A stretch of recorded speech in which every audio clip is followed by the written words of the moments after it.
اگر کسی بندے نے نماز میں پہلی رکعت میں سورہ فاتحہ کے بعد سورۃ الناس پڑھ لی تو اب وہ کیا کرے؟ ایسا ہو جاتا ہے اکثر کہ بندہ آتا ہے اور بے خیالی میں وہ پہلی رکعت میں سورۃ الناس پڑھ لی۔ بہت سارے لوگ اس کو لے کر پریشان ہوتے ہیں، وہ نماز توڑ دیتے ہیں، پھر نئے سرے سے نماز شروع کرتے ہیں۔ اس مسئلے کو سمجھنے سے پہلے آپ دو اور مسئلے سمجھے جو اس مسئلے کو سمجھنے کے لیے معاون اور مددگار ہیں۔ پہلا یہ کہ اسلام کی تعلیمات یہ ہے کہ پہلی رکعت میں زیادہ سبق پڑھا جائے، دوسری رکعت میں اس سے کم پڑھا جائے۔ ایک بات تو یہ ہے۔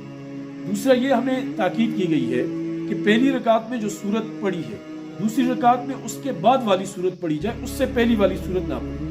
اگر کوئی بندہ اس سے پہلی والی سورت جان بوجھ کے پڑھے گا تو ایسا کرنا مکروہ تحریمی ہے۔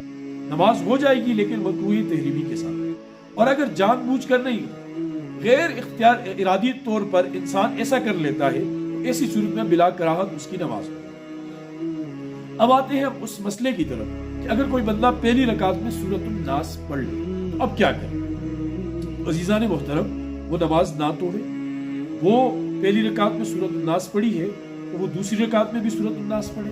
اگر وہ 4 رکعت سنت یا نفل پڑھ رہے، تیسری میں بھی سورۃ الناس پڑھے اور چوتھی میں بھی سورۃ الناس پڑھے۔ اس سے پیچھے نہ آئے، کیونکہ اس سے پیچھے اگر اب پہلی رکعت میں سورۃ الناس پڑھی، اب بندے اس کو احساس ہو گیا کہ یہ تو میں آخری سورت پڑھ چکا ہوں، اب وہ دوسری رکعت میں جان بوجھ کے سورہ فلق پڑھ رہا ہے، سورۃ الاخلاص پڑھ رہا ہے یا پیچھے کی کوئی اور صورتیں سبق پڑھ رہا ہے، تو ایسا عمل جان بوجھ کے کرنا یہ مکروہ تحریم ہے، یہ غلط ہے، ایسا نہیں کرنا چاہیے۔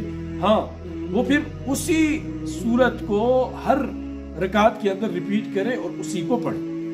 اللہ پاک مجھے آپ کو عمل کی سمجھ دے۔